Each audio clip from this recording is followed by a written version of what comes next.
په یو کلي کې بوډۍ ښځه اوسېده. هغې ځان له پنځه ساتلې وه چې د هغې په پلو به یې خپل وخت تېراوه. یو ورځ چې د کور نه بهر راغله نو بېلچه یې مړه شوې وه. ډېره زیاته خفه شوه. دې کې زوی راغی. هغه ورته تسلي ورکړه چې الله به یې هېر کړي. زوی د بریاني دوکان و، په هغې کې به یې بریاني خرڅوله. یوه ورځ وړوکی زوی یې اوبو پسې ولېږه. دې کلي کې یو کوهي و چې ټولو خلکو ته به یې اوبه وړې. چې د دوکاندار زوی اوبو پسې روان شو، دا کوهي د خان و. چې دا ماشوم چې ورسېدو نو هلته کې یې خان ولیدو چې ناست و. دې ماشوم ته یې ویله چې پیسې دې راوړې، د نن نه پس به اوبه خرڅوم. ماشوم ورته ویل ما نه دي راوړې. خان ورته ویل اوبه نه شې وړی. ماشوم واپس روان شو او اوبه یې ونه وړلې. خان وله ورنه کړې.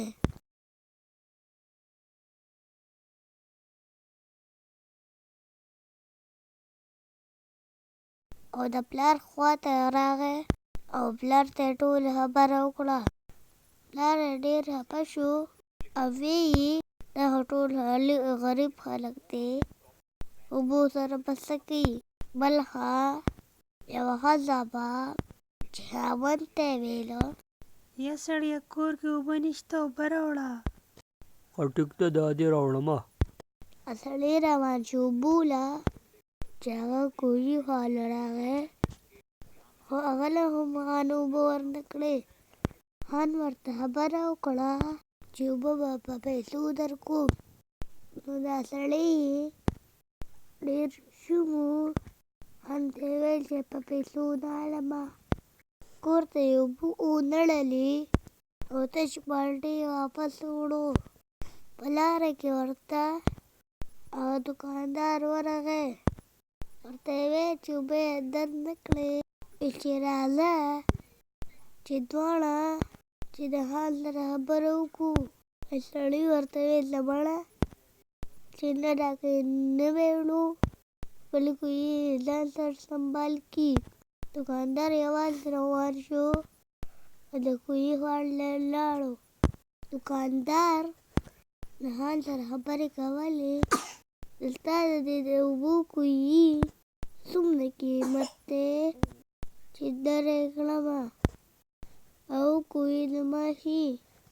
خان ورته وویلو چې ته ماته د دې څه قیمت راکړې، چې ستا څه خوښ یې بیه به وکړو.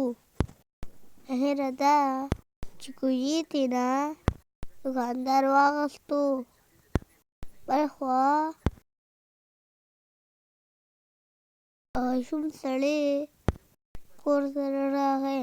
ښځې ورته ویله چې اوبه دې ولې ونه وړې.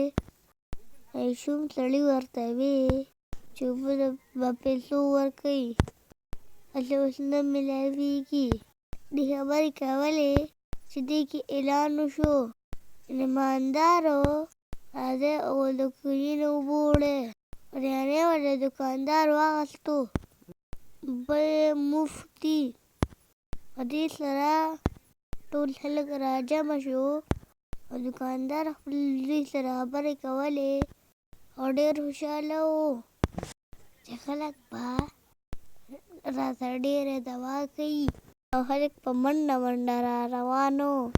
په دې کې ناڅاپه په بوکه کې یو د سرو زرو غټ صندوق راوختو.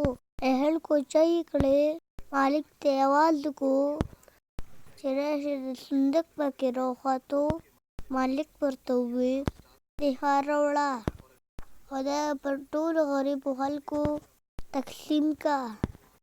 بزرګ سړي پیسونه تقسیمول شروع کړو او دوکاندار ترېنه خپلې مور دپاره یو غوډکه تیلۍ راوړله. مور یې ډېره خوشحاله شوه او د زوی شکریه یې ادا کړه. ډېرې دعاګانې زوی ته کولې. تاسو دا ویډیو خوښ شوي نو چینل سبسکرایب کړئ. Thanks for watching. Allah Hafiz.